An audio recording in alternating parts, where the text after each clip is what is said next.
रात के करीब 9 बजे थे। उत्तराखंड की बर्फीली पहाड़ियों के बीच एक पुरानी बस धीरे धीरे केदारनाथ की तरफ बढ़ रही थी। बस में बैठे सभी यात्री चुप थे। बाहर सिर्फ तेज हवा की आवाज गूंज रही थी। आसमान में काले बादल छाए हुए थे और पहाड़ों के बीच फैला घना अंधेरा किसी रहस्य का एहसास करा रहा था। बस की आखिरी सीट पर बैठा था आरव, एक युवा यूट्यूबर जो रहस्यमय जगहों की सच्चाई खोजने के लिए पूरे भारत में घूमता था। इस बार उसका लक्ष्य था केदारनाथ का सबसे खौफनाक रहस्य, एक ऐसा रहस्य जिसके बारे में वहां के लोग खुलकर बात नहीं करते थे। लोग कहते थे केदारनाथ मंदिर के पीछे बर्फीले पहाड़ों के बीच एक छुपी हुई गुफा है, जहां हर 12 साल में कुछ अजीब होता है। कई लोग उस गुफा में गए लेकिन कभी वापस नहीं लौटे।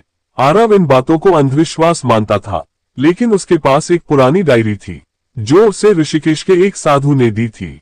उस डायरी में लिखा था, जब आसमान लाल होगा और मंदिर की घंटियां अपने आप बजने लगेंगी, तब हिमालय का दरवाजा खुलेगा और जो अंदर जाएगा वो या तो अमर रहस्य लेकर लौटेगा या हमेशा के लिए गायब हो जाएगा।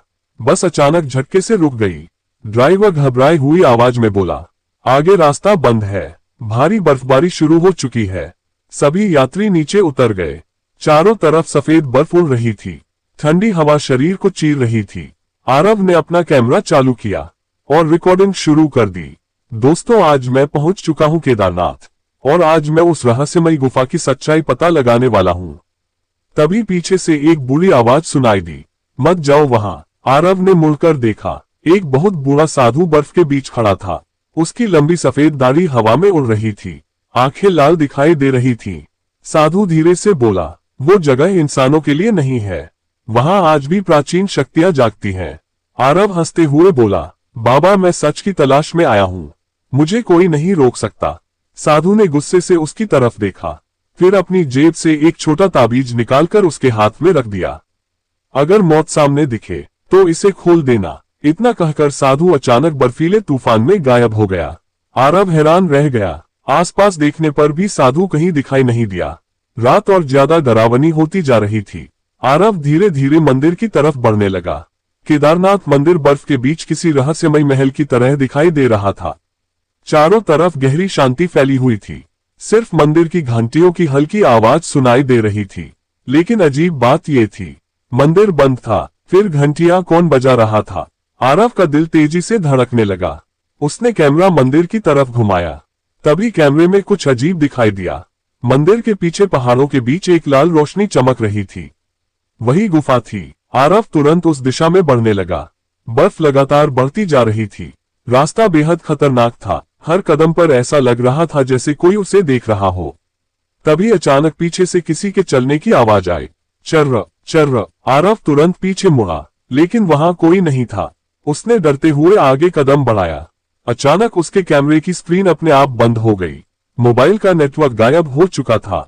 और तभी पहाड़ों में जोरदार आवाज गूंजी, धड़ाम एम एम एम एम। पूरा इलाका कांप उठा। आरव डरकर जमीन पर गिर पड़ा। उसने ऊपर देखा, पहाड़ों के बीच वही लाल रोशनी अब और तेज हो चुकी थी।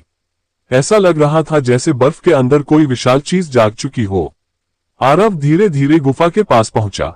गुफा के बाहर प्राचीन संस्कृत में कुछ लिखा हुआ था, जिसका मतलब था, जो अंदर जाएगा वो अपना अतीत कभी नहीं छोड़ पाएगा।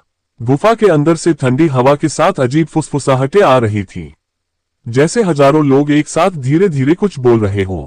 आरव ने टॉर्च जलाई और गुफा के अंदर कदम रख दिया। अंदर जाते ही उसका शरीर कांप उठा। दीवारों पर हजारों साल पुराने चित्र बने हुए थे। कुछ चित्रों में विशाल परछाइयां दिखाई दे रही थीं और कुछ में इंसान बर्फ में जमे हुए थे। तभी अचानक गुफा के अंदर जोर से घंटियां बजने लगी, टन्नन टन्नन। आरव डरकर पीछे हटने लगा, लेकिन तभी उसके पीछे का रास्ता अपने आप बंद हो गया। अब वो गुफा के अंदर फंस चुका था और अंधेरे में धीरे धीरे दो लाल आंखें चमकने लगी। गुफा के अंधेरे में चमकती लाल आंखें धीरे धीरे आरव की तरफ बढ़ने लगी। पूरा माहौल बर्फ जैसा ठंडा हो चुका था। आरव की सांसें तेजी से चलने लगी। उसने कांपते हाथों से टॉर्च उस दिशा में घुमाई, लेकिन वहां कोई इंसान नहीं था। सिर्फ एक विशाल काली परछाई दीवारों पर रेंगती हुई दिखाई दे रही थी। और तभी गुफा के अंदर फिर से घंटियां गूंज उठी, टन्नन टन्नन। आवाज इतनी तेज थी कि आरव के कान सुन्न होने लगे। अचानक उसके हाथ में पकड़ा ताबीज गर्म होने लगा। वही ताबीज जो उस बूढ़े साधु ने दिया था। ताबीज से हल्की नीली रोशनी निकलने लगी और जैसे ही रोशनी फैली वो लाल आंखें अचानक पीछे हट गईं। आरव डरते हुए बोला, कौन है वहां? लेकिन जवाब में सिर्फ फुसफुसाहट सुनाई दी, वापस चले जाओ वरना हिमालय तुम्हें निगल जाएगा। आरव ने खुद को संभाला और धीरे धीरे गुफा के अंदर आगे बढ़ने लगा। दीवारों पर बने चित्र अब और साफ दिखाई देने लगे।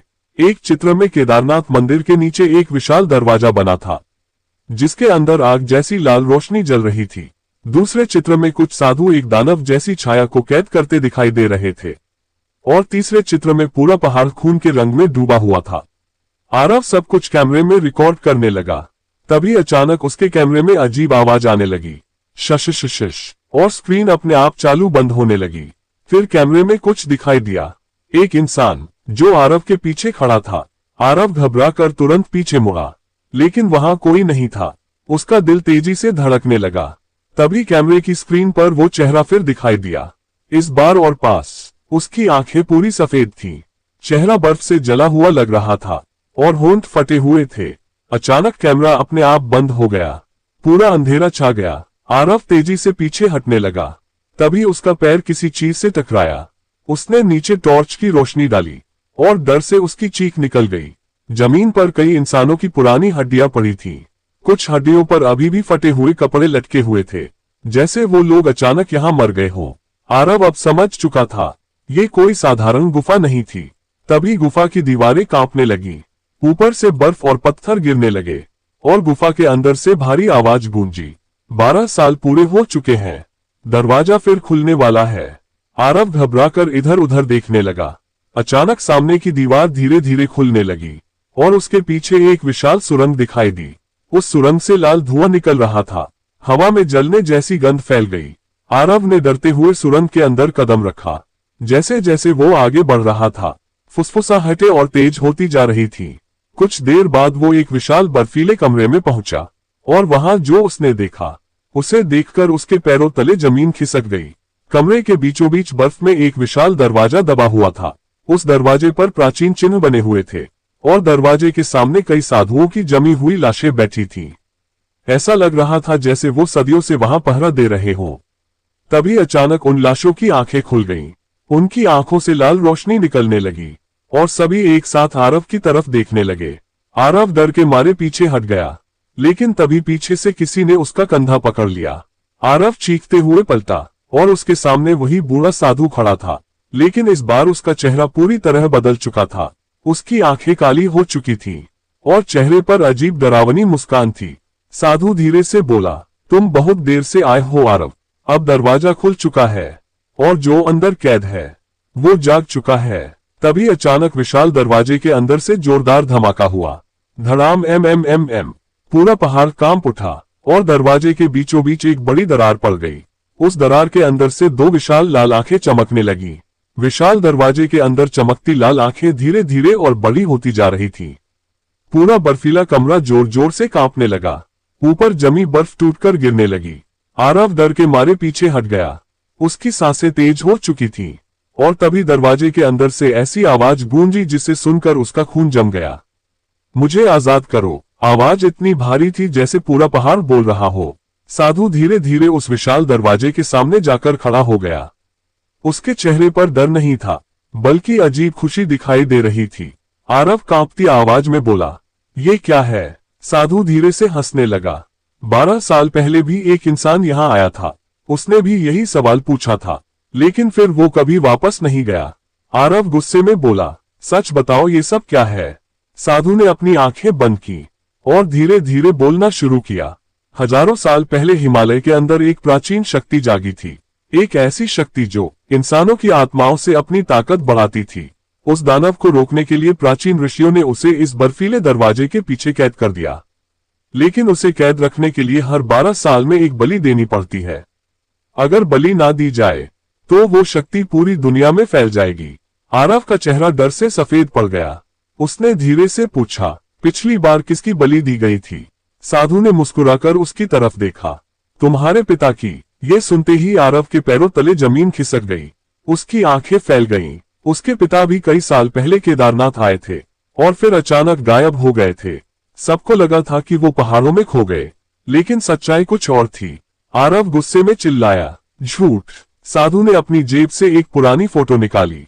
उस फोटो में आरव के पिता इसी गुफा के सामने खड़े थे और उनके पीछे वही विशाल दरवाजा दिखाई दे रहा था।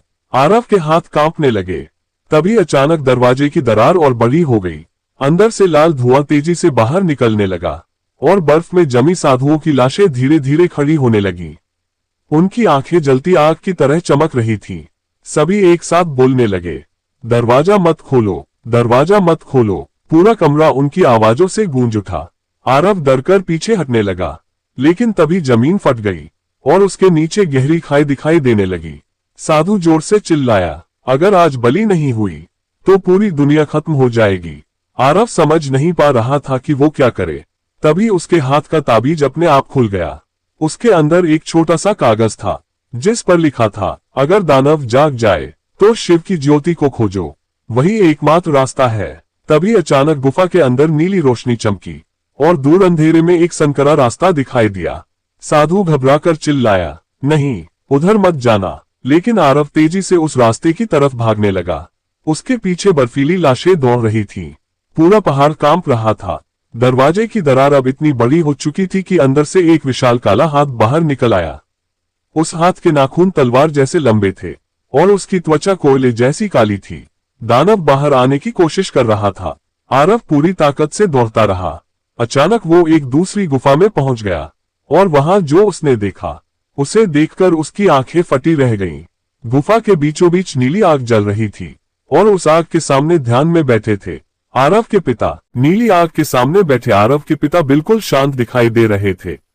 उनकी आंखें बंद थीं और उनके शरीर के चारों तरफ हल्की नीली रोशनी घूम रही थी। आरव की आंखों से आंसू निकल पड़े। वो कांपती आवाज में बोला, पापा। इतने सालों बाद अपने पिता को सामने देखकर उसका दिल जोर जोर से धड़कने लगा। लेकिन तभी उसके पिता ने धीरे धीरे अपनी आंखें खोली। उनकी आंखों में अजीब चमक थी, जैसे वो अब पूरी तरह इंसान ना रहे हों। उन्होंने धीरे से कहा, आरव, तुम्हें यहाँ नहीं आना चाहिए था। आरव भागकर उनके पास पहुंचा, लेकिन जैसे ही उसने अपने पिता को छूने की कोशिश की, एक तेज नीली ऊर्जा ने उसे पीछे फेंक दिया। धड़ाम। आरव जमीन पर गिर पड़ा। उसके पिता उठकर धीरे धीरे उसकी तरफ बढ़े। उनके चेहरे पर दर्द साफ दिखाई दे रहा था। उन्होंने कहा, मैं पिछले 12 सालों से इस शक्ति को रोके हुए हूँ। अगर मैं यहाँ से हटा तो वो दानव पूरी दुनिया में फैल जाएगा। तभी पीछे से जोरदार गर्जना सुनाई दी। गुफा की दीवारें हिलने लगी। दानव दरवाजा तोड़ रहा था। आरव घबराकर बोला, हमें यहाँ से निकलना होगा। लेकिन उसके पिता ने सिर हिलाया, अब बहुत देर हो चुकी है। आज रात ग्रहों का समय बदल रहा है और दानव पहले से ज्यादा शक्तिशाली हो चुका है। अचानक नीली आग तेज जलने लगी। उस आग के अंदर अजीब दृश्य दिखाई देने लगे। पूरा केदारनाथ खून जैसे लाल आसमान के नीचे डूबा हुआ था। लोग पहाड़ों से भाग रहे थे और बर्फ के बीच विशाल काली परछाइयां घूम रही थीं। आरव डरकर पीछे हट गया। उसके पिता बोले, ये भविष्य है। अगर दानव बाहर आया तो यही होगा। तभी गुफा के बाहर से साधु की आवाज गूंजी, आरव, तुम बच नहीं सकते, अब बलि पूरी होगी। और अचानक गुफा के बाहर खड़ी बर्फीली लाशें अंदर आने लगी। उनकी आंखें लाल आग की तरह चमक रही थीं। आरव ने डरकर अपने पिता की तरफ देखा। तभी उनके पिता ने अपनी गर्दन से एक चमकता हुआ रुद्राक्ष निकाला और आरव के हाथ में रख दिया। इसे लेकर मंदिर जाओ, वहीं शिव की अंतिम ज्योति छिपी है। सिर्फ वही इस दानव को खत्म कर सकती है। आरव बोला, लेकिन आप? उनके पिता हल्का सा मुस्कुराए, किसी ना किसी को यहाँ रुकना होगा। तभी अचानक गुफा के बाहर भयंकर धमाका हुआ। धड़ाम। एम। दानव का विशाल हाथ अब गुफा के अंदर घुस चुका था। उसकी लाल आंखें अंधेरे में चमक रही थीं और उसकी आवाज पूरे पहाड़ में गूंज रही थी, मुझे मुक्त करो। आरव के पिता जोर से चिल्लाए, भागो। आरव मजबूरी में दौड़ पड़ा। उसके पीछे बर्फीली लाशें तेजी से उसका पीछा कर रही थीं। गुफा की दीवारें टूट रही थीं, ऊपर से पत्थर गिर रहे थे। आरव पूरी ताकत से भागता रहा। कुछ देर बाद वो गुफा से बाहर निकल आया, लेकिन बाहर का नजारा देखकर उसका खून जम गया। पूरा आसमान लाल हो चुका था। केदारनाथ मंदिर के ऊपर काले बादल घूम रहे थे और मंदिर की घंटियां अपने आप लगातार बज रही थीं। टन्नन टन्नन। अचानक मंदिर के पीछे पहाड़ फटने लगा और बर्फ के अंदर से कई विशाल काली परछाइयां बाहर निकलने लगी। लोग डर के मारे चीखते हुए भाग रहे थे। पूरा इलाका मौत की चीखों से भर चुका था। आरव तेजी से मंदिर की तरफ भागा, लेकिन तभी उसके सामने वही बूढ़ा साधु आकर खड़ा हो गया। इस बार उसका शरीर हवा में तैर रहा था और उसकी आंखों से आग निकल रही थी। साधु जोर से हंसते हुए बोला, अब कोई शिव की ज्योति तक नहीं पहुंच सकता, क्योंकि असली रक्षक अब जाग चुका है। तभी मंदिर के विशाल दरवाजे अपने आप खुल गए और अंदर से एक लंबी काली परछाई धीरे धीरे बाहर आने लगी। मंदिर के विशाल दरवाजों से निकलती काली परछाई धीरे धीरे सीढ़ियों पर उतरने लगी। पूरा केदारनाथ कांप रहा था। आसमान में बिजली लगातार चमक रही थी। लोग डर के मारे चीखते हुए भाग रहे थे। आरव सांस रोककर उस परछाई को देखने लगा। जैसे ही बिजली चमकी, उसका असली चेहरा दिखाई दिया। वो कोई इंसान नहीं था। उसका शरीर राख की तरह काला था। सिर पर टूटे हुए सींग थे और आंखें आग की तरह जल रही थीं। उसके शरीर से काला धुआं निकल रहा था। दानव जैसी उसकी आवाज पूरे पहाड़ में गूंज उठी। 12 साल बाद मैं फिर जाग चुका हूँ। साधु उसके सामने झुक गया और बोला, प्रभु आपकी कैद खत्म हो चुकी है, अब पूरी दुनिया आपकी होगी। आरव समझ चुका था, वो साधु शुरू से उसी दानव का सेवक था। तभी दानव की नजर आरव पर पड़ी। उसकी लाल आंखें चमकने लगी। वो धीरे धीरे मुस्कुराया, तो यही है अगली बलि। अचानक दानव ने अपना विशाल हाथ आरव की तरफ बढ़ाया, लेकिन तभी आरव के हाथ में पकड़ा रुद्राक्ष तेज चमकने लगा। नीली रोशनी पूरे मंदिर में फैल गई। दानव दर्द से चीख उठा, नहीं, ये शिव की शक्ति कैसे जिंदा है। मौका देखकर आरव मंदिर के अंदर भाग गया। अंदर चारों तरफ अंधेरा था। दीवारों पर प्राचीन मंत्र लिखे हुए थे और मंदिर के बीचों बीच एक विशाल शिवलिंग चमक रहा था। उसके ऊपर नीली आग जल रही थी। यही शिव की अंतिम ज्योति थी। जैसे ही आरव उसके पास पहुंचा, पूरा मंदिर कांपने लगा और उसके सामने धुएं से एक आकृति बनने लगी। धीरे धीरे वो आकृति साफ हुई। वो एक प्राचीन ऋषि थे। उनकी आंखों में नीली रोशनी चमक रही थी। उन्होंने गंभीर आवाज में कहा, दानव को रोकने का समय आ चुका है, लेकिन उसकी शक्ति खत्म करने के लिए तुम्हें सबसे बड़ा बलिदान देना होगा। आरव घबराकर बोला, कैसा बलिदान? ऋषि बोले, दानव को सिर्फ वही खत्म कर सकता है जिसके खून में हिमालय की रक्षा करने वालों की शक्ति हो। तुम्हारे पिता ने उसे 12 साल रोका, अब तुम्हारी बारी है। आरव की आंखें फैल गईं। तभी बाहर जोरदार धमाका हुआ। दानव मंदिर के अंदर घुस चुका था। उसकी गर्जना से पूरा मंदिर हिल गया। साधु जोर से हंस रहा था। दानव धीरे धीरे आरव की तरफ बढ़ने लगा। उसके हर कदम से जमीन फट रही थी। वो बोला, तुम मुझे नहीं रोक सकते, मैं हजारों साल पुरानी शक्ति हूँ। तभी ऋषि ने अपने हाथ उठाए और शिवलिंग से नीली ऊर्जा निकलकर आरव के शरीर में समाने लगी। आरव दर्द से चीख उठा। उसकी आंखें नीली चमकने लगी और उसके शरीर के चारों तरफ तेज ऊर्जा घूमने लगी। दानव पहली बार डरता हुआ दिखाई दिया। वो पीछे हटने लगा, लेकिन तभी साधु चिल्लाया, उसे रोको, अगर शिव की शक्ति पूरी जाग गई तो सब खत्म हो जाएगा। दानव गुस्से से दहाड़ा और उसने मंदिर की छत तोड़ दी। ऊपर से विशाल पत्थर गिरने लगे। आरव पूरी ताकत से खड़ा हुआ। अब उसके शरीर में अजीब शक्ति आ चुकी थी। उसने हाथ उठाया और नीली ऊर्जा की लहर दानव की तरफ फेंकी। धड़ाम एम एम एम एम। पूरा मंदिर रोशनी से भर गया। दानव दर्द से चीखता हुआ पीछे जा गिरा, लेकिन तभी उसके शरीर से हजारों काली परछाइयां निकलने लगी और वो सभी तेजी से आरव की तरफ बढ़ने लगी। हजारों काली परछाइयां हवा में चीखती हुई आरव की तरफ बढ़ने लगी। पूरा मंदिर अंधेरे से भर चुका था। चारों तरफ सिर्फ लाल और नीली रोशनी टकरा रही थी। आरव ने अपनी आंखें बंद की और उसके हाथ में पकड़ा रुद्राक्ष अचानक तेज जलने लगा। तभी उसके कानों में एक भारी आवाज गूंजी, डरो मत, शिव की शक्ति तुम्हारे अंदर है। आरव ने आंखें खोली। उसकी आंखों से अब नीली रोशनी निकल रही थी।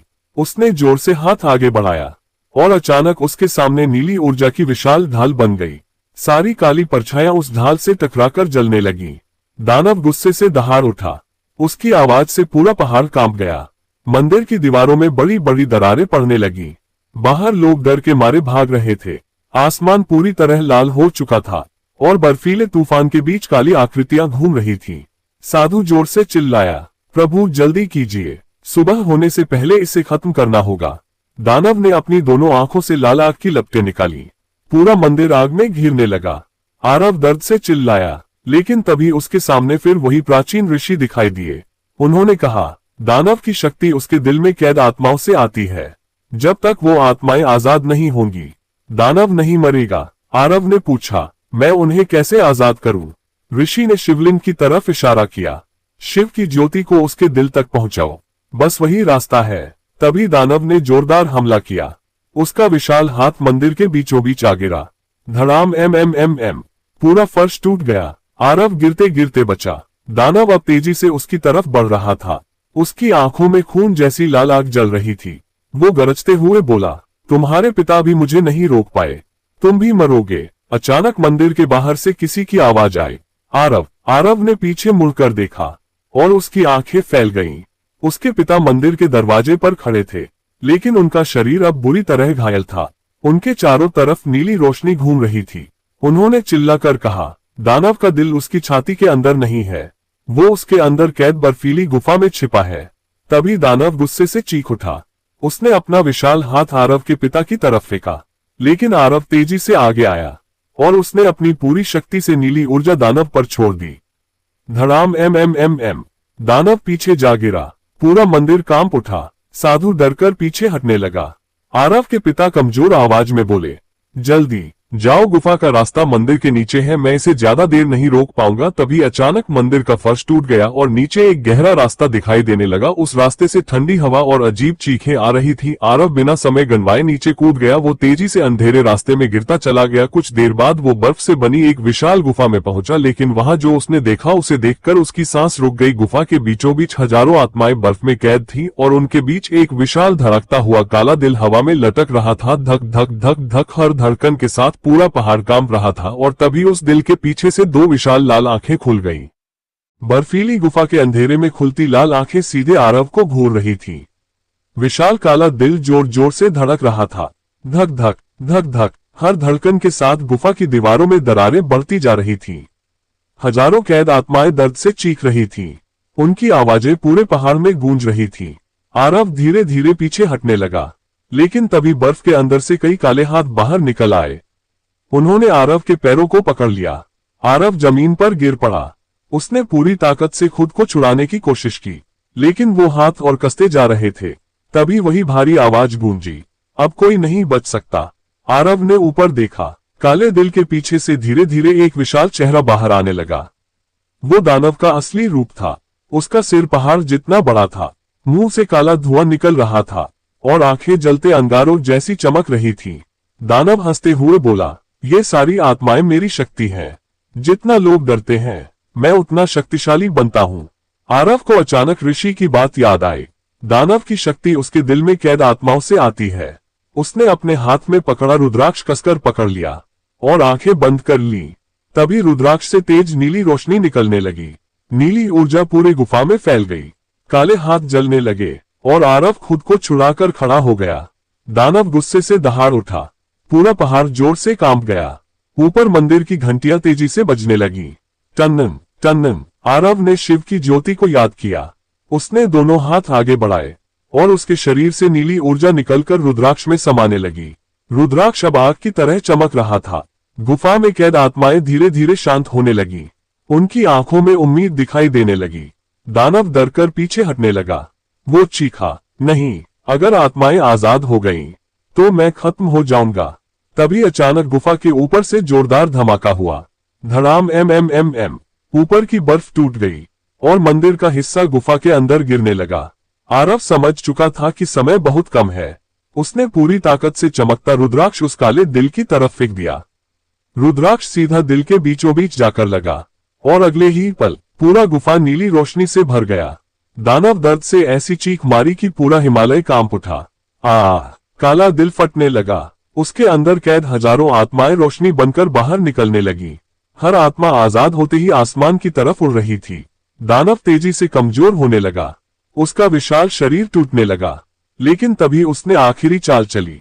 उसने अपनी पूरी काली शक्ति एक जगह इकट्ठा की और वो शक्ति सीधे आरव की तरफ बढ़ने लगी। अगर वो शक्ति आरव के अंदर चली जाती, तो दानव फिर जिंदा हो जाता। आरव डरकर पीछे हटने लगा, लेकिन तभी उसके सामने उसके पिता आकर खड़े हो गए। उन्होंने बिना डरे उस काली शक्ति को अपने अंदर समा लिया। आरव चीख पड़ा, पापा नहीं। उनके पिता दर्द से कांपने लगे। उनकी आंखें धीरे धीरे लाल होने लगी, लेकिन उन्होंने मुस्कुराते हुए कहा, आज केदारनाथ फिर सुरक्षित हो जाएगा, अब इसे खत्म कर दो। तभी दानव का शरीर पूरी तरह टूटने लगा। पूरा पहाड़ बर्फ के तूफान में डूब गया और गुफा तेजी से गिरने लगी। पूरी गुफा तेजी से टूट रही थी। ऊपर से विशाल बर्फ के टुकड़े गिर रहे थे। दानव दर्द से चीख रहा था। उसका विशाल शरीर अब राख की तरह बिखरने लगा था। लेकिन आरव के पिता जमीन पर घुटनों के बल बैठे कांप रहे थे। उनकी आंखें पूरी तरह लाल हो चुकी थीं। दानव की काली शक्ति धीरे धीरे उनके शरीर पर कब्जा कर रही थी। आरव भागकर उनके पास पहुंचा। उसकी आंखों से आंसू बह रहे थे। वो बोला, पापा चलिए यहां से निकलते हैं। लेकिन उनके पिता हल्का सा मुस्कुराए और बोले, अब मेरे अंदर वही अंधेरा जाग चुका है। अगर मैं बाहर गया तो दानव फिर लौट आएगा। आरव जोर से चिल्लाया, नहीं ऐसा नहीं होगा, हम कोई रास्ता ढूंढ लेंगे। तभी अचानक गुफा में नीली रोशनी चमकी और वही प्राचीन ऋषि फिर दिखाई दिए। उन्होंने गंभीर आवाज में कहा, दानव खत्म हो चुका है, लेकिन उसकी आखिरी शक्ति अभी जीवित है। अगर इसे अभी नहीं रोका गया तो कुछ समय बाद ये फिर जन्म ले लेगी। आरव घबराकर बोला, फिर क्या करना होगा? ऋषि ने धीरे से कहा, जिस इंसान के अंदर ये अंधेरा गया है उसे हमेशा के लिए हिमालय की शक्ति में विलीन होना होगा। ये सुनते ही आरव के होश उड़ गए। उसने अपने पिता की तरफ देखा। उनके चेहरे पर दर्द था, लेकिन डर नहीं था। उन्होंने आरव के कंधे पर हाथ रखा और बोले, बेटा, हर रक्षक का अंत यही होता है। आज मेरी बारी है। आरव रोते हुए बोला, मैं आपको नहीं खो सकता। उनके पिता मुस्कुराए और बोले, तुमने आज हजारों लोगों की जान बचाई है, यही सबसे बड़ी जीत है। तभी गुफा फिर जोर से कांपी। ऊपर से बड़ी चट्टानें गिरने लगी। ऋषि बोले, जल्दी करो, कुछ ही मिनटों में पूरा रास्ता बंद हो जाएगा। आरव के पिता धीरे धीरे उस विशाल नीली आग की तरफ बढ़ने लगे। वही आग जिसमें शिव की शक्ति जल रही थी। उनके हर कदम के साथ उनके शरीर से काला धुआं निकल रहा था। दानव की आवाज अब भी उनके अंदर गूंज रही थी, मुझे मत रोको, मैं फिर लौटूंगा। लेकिन उनके पिता रुक नहीं रहे थे। आरव चीखते हुए उनकी तरफ भागा, लेकिन अचानक नीली ऊर्जा की दीवार उसके सामने बन गई। अब वो अपने पिता तक नहीं पहुंच सकता था। उनके पिता आखिरी बार मुड़े। उनकी आंखों में आंसू चमक रहे थे। उन्होंने कहा, केदारनाथ की रक्षा अब तुम्हारे हाथ में है। इतना कहकर वो नीली आग के अंदर चले गए और अगले ही पल पूरी गुफा तेज रोशनी से भर गई। धड़ाम एम। एक भयंकर विस्फोट हुआ। दानव की आखिरी चीख पूरे हिमालय में गूंज उठी। फिर अचानक सब शांत हो गया। काली शक्ति पूरी तरह खत्म हो चुकी थी। गुफा में कैद सारी आत्माएं रोशनी बनकर आसमान में उड़ गईं। आरव जमीन पर गिर पड़ा। उसकी आंखों से लगातार आंसू बह रहे थे। कुछ देर बाद गुफा टूटने लगी। आरव किसी तरह बाहर की तरफ भागा। वो दौड़ता हुआ मंदिर के बाहर पहुंचा और बाहर का नजारा देखकर रुक गया। आसमान फिर से साफ हो चुका था। लाल बादल गायब थे। बर्फीला तूफान खत्म हो चुका था। मंदिर की घंटियां धीरे धीरे शांत हो रही थीं और पहली बार पूरी रात के बाद सूरज की हल्की रोशनी पहाड़ों पर पड़ रही थी। लोग धीरे धीरे छिपने की जगहों से बाहर आ रहे थे। सबकी आंखों में हैरानी थी। किसी को समझ नहीं आ रहा था कि रात में आखिर हुआ क्या था। आरव मंदिर की सीढ़ियों पर बैठ गया। उसके हाथ में वही रुद्राक्ष था जो अब पूरी तरह शांत हो चुका था। तभी पीछे से किसी बूढ़े आदमी की आवाज आई, रक्षक कभी मरते नहीं। आरव ने पीछे मुड़कर देखा, लेकिन वहां कोई नहीं था। सिर्फ बर्फ पर कुछ ताजे कदमों के निशान बने हुए थे और उन निशानों के पास पड़ा था उसके पिता का पुराना कैमरा, जिसकी स्क्रीन अपने आप चालू हुई और उसमें एक आखिरी वीडियो चलने लगा। पुराने कैमरे की स्क्रीन पर धीरे धीरे वीडियो चलने लगा। स्क्रीन पर आरव के पिता दिखाई दे रहे थे। उनके पीछे वही रहस्यमयी गुफा थी और आसपास तेज बर्फीला तूफान चल रहा था। उन्होंने कैमरे की तरफ देखकर बोलना शुरू किया, अगर तुम ये वीडियो देख रहे हो तो इसका मतलब है कि मैं अपना आखिरी कर्तव्य पूरा कर चुका हूं। आरव की आंखों से आंसू बहने लगे। वो चुपचाप स्क्रीन को देखता रहा। वीडियो में उसके पिता आगे बोले, हिमालय में सिर्फ एक दानव नहीं था, असल रहस्य उससे भी बड़ा है। केदारनाथ के नीचे कई प्राचीन द्वार छिपे हैं और हर द्वार के पीछे अलग अलग शक्तियां कैद हैं। हमारा काम सिर्फ एक दरवाजे की रक्षा करना था, लेकिन अब बाकी द्वार भी जागने लगे हैं। आरव का दिल तेजी से धड़कने लगा। तभी वीडियो अचानक कांपने लगा, जैसे कैमरे के आसपास कुछ घूम रहा हो, और फिर स्क्रीन पर पीछे अंधेरे में एक लंबी काली परछाई दिखाई दी। उसकी आंखें नीली थीं। आरव के पिता अचानक पीछे मुड़े उनके चेहरे पर डर साफ दिखाई दे रहा था। उन्होंने धीरे से कहा, नहीं, ये यहाँ कैसे आ गया? अचानक वीडियो में जोरदार चीख सुनाई दी और कैमरा जमीन पर गिर गया। स्क्रीन पर सिर्फ बर्फ दिखाई दे रही थी। फिर धीरे धीरे कोई भारी चीज कैमरे के पास आए। चर्र चर्र, और अगले ही पल स्क्रीन पूरी काली हो गई। वीडियो खत्म हो चुका था। आरव के हाथ कांपने लगे। उसे समझ नहीं आ रहा था कि आखिर वो दूसरी परछाई कौन थी। तभी अचानक मंदिर की घंटियां फिर बजने लगी। टन्नन टन्नन, आरव डरकर खड़ा हो गया। आसमान फिर से हल्का काला होने लगा था और मंदिर के पीछे पहाड़ों में नीली रोशनी चमक रही थी। आरव धीरे धीरे उस दिशा में बढ़ने लगा। बर्फ पर चलते हुए उसे महसूस हुआ जैसे कोई उसके पीछे चल रहा हो, लेकिन पीछे देखने पर वहां कोई नहीं था। कुछ देर बाद वो पहाड़ के पीछे पहुंचा और वहां जो उसने देखा, उसे देखकर उसकी सांस रुक गई। बर्फ के बीच जमीन फटी हुई थी और उसके अंदर एक दूसरा विशाल दरवाजा दिखाई दे रहा था, लेकिन इस बार उस दरवाजे से लाल नहीं बल्कि नीली रोशनी निकल रही थी। दरवाजे के ऊपर प्राचीन चिन्ह बने हुए थे, जिनका मतलब था मृत्यु का रक्षक। तभी अचानक पीछे से वही भारी आवाज गूंजी, तुमने एक अंधेरे को खत्म किया है, लेकिन असली युद्ध अभी बाकी है। आरव तेजी से पीछे मुड़ा और उसके सामने एक लंबी काली आकृति खड़ी थी। उसका चेहरा अंधेरे में छिपा था, लेकिन उसकी आंखें नीली आग की तरह चमक रही थीं। उसके हाथ में एक विशाल त्रिशूल था और उसके शरीर से ठंडी धुंध निकल रही थी। आरव डरते हुए बोला, तुम कौन हो? वो आकृति धीरे धीरे मुस्कुराई और बोली, मैं उन द्वारों का रक्षक हूँ जिनके बारे में तुम्हारे पिता भी नहीं जानते थे। तभी अचानक जमीन फिर जोर से कांपी। नीले दरवाजे में बड़ी दरार पड़ गई और उसके अंदर से हजारों डरावनी आवाजें एक साथ गूंज उठी। पूरा आसमान काला होने लगा। बर्फीली हवाएं तूफान में बदल गईं और वो रहस्यमयी रक्षक धीरे से बोला, अगर ये द्वार खुल गया तो इस बार सिर्फ केदारनाथ नहीं, पूरी दुनिया अंधेरे में डूब जाएगी। नीले दरवाजे की दरार हर सेकंड बड़ी होती जा रही थी। उसके अंदर से निकलती ठंडी हवा पूरे पहाड़ को जमा रही थी। आसमान पूरी तरह काला हो चुका था।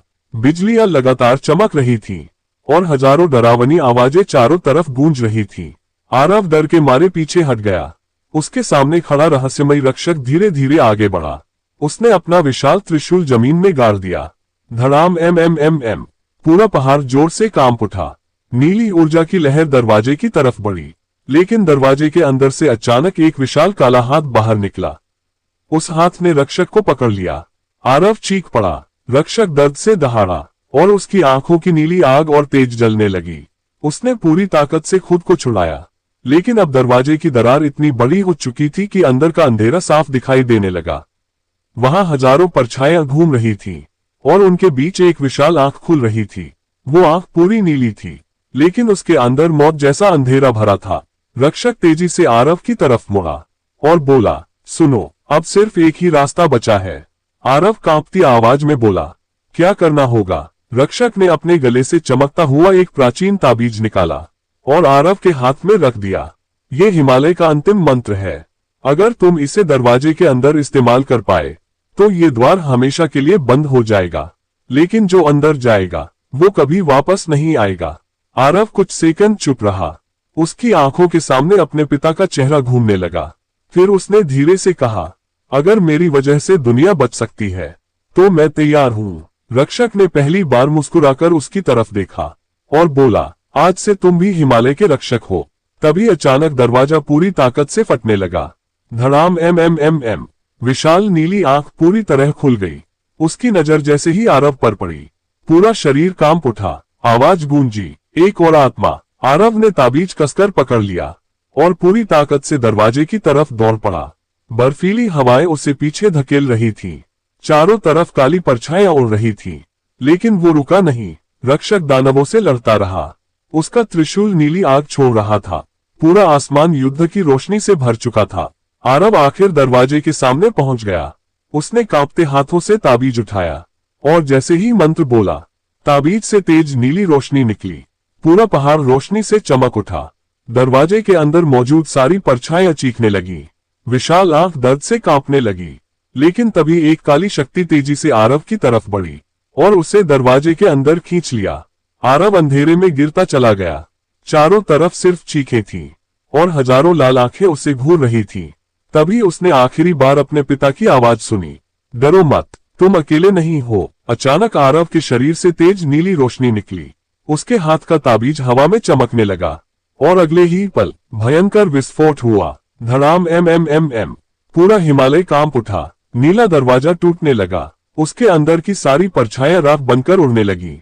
विशाल आंख आखिरी बार चीखी और फिर हमेशा के लिए बंद हो गई। कुछ देर बाद पूरा पहाड़ शांत हो चुका था। आसमान फिर से साफ हो गया। सूरज की पहली किरण बर्फ पर चमक रही थी, लेकिन वहां अब ना कोई दरवाजा था, ना कोई दानव और ना ही आरव। सिर्फ बर्फ के बीच एक चमकता हुआ त्रिशूल खड़ा था, जिसके ऊपर नीली आग धीरे धीरे जल रही थी। लोग कहते हैं आज भी केदारनाथ की पहाड़ियों में रात के समय कभी कभी नीली रोशनी दिखाई देती है, और अगर कोई ध्यान से सुने तो बर्फीली हवाओं में एक आवाज गूंजती है, रक्षक अभी भी जाग रहा है।